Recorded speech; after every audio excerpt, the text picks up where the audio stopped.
Welcome back to another movie review and draw. I just saw Beast of War, the 2025 genre mashup of war and sharks.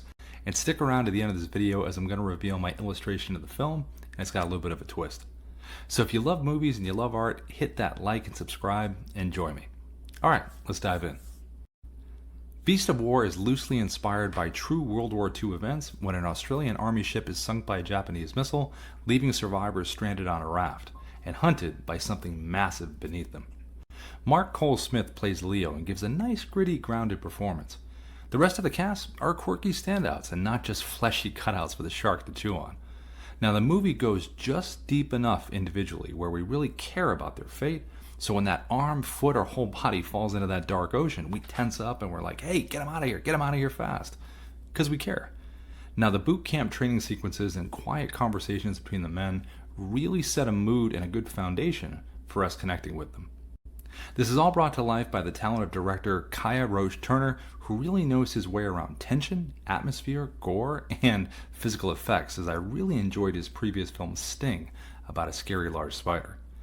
The film is an efficient runtime of 87 minutes, and it's really nicely paced as it slows down just enough in moments that we care about the men and what's happening to the characters in those actual conversations. Also, the atmosphere and the set pieces in this film are top-notch. Parts of the ship wreckage and human body parts litter the surface of the very dark water. The whole movie itself has this eerie, dreamlike quality to it. Even though it was filmed on a giant soundstage pool, the cinematography makes it feel like you're in another world. Dark, foggy, almost like being stuck in a nightmare. This really amps up the dread and really pumps up the tension.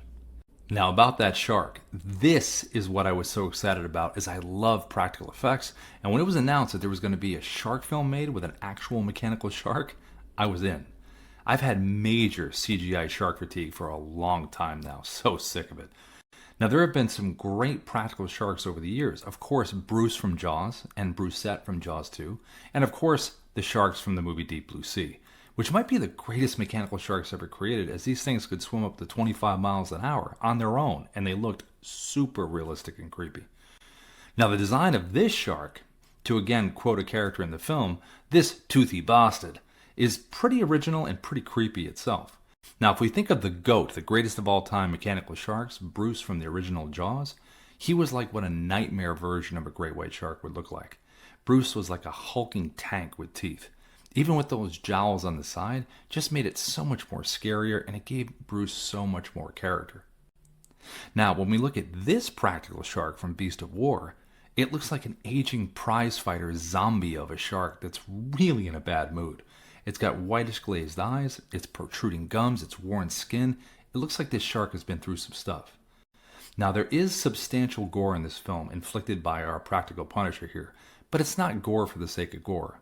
It's what it would look like if a massive, nightmarish version of a shark really wanted to chomp down on some fleshy human bodies with intent.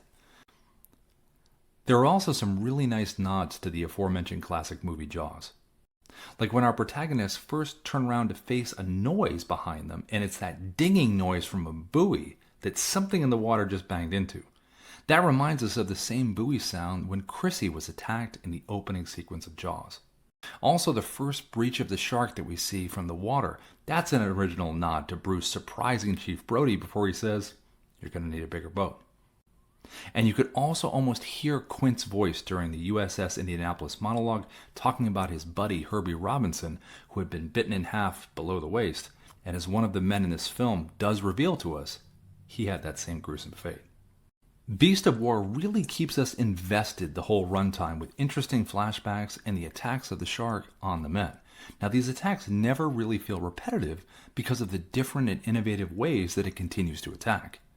Now, we're kept right on the edge of the men's makeshift raft with them as we dip back and forth from ferocious violence to nerve-wracking calm.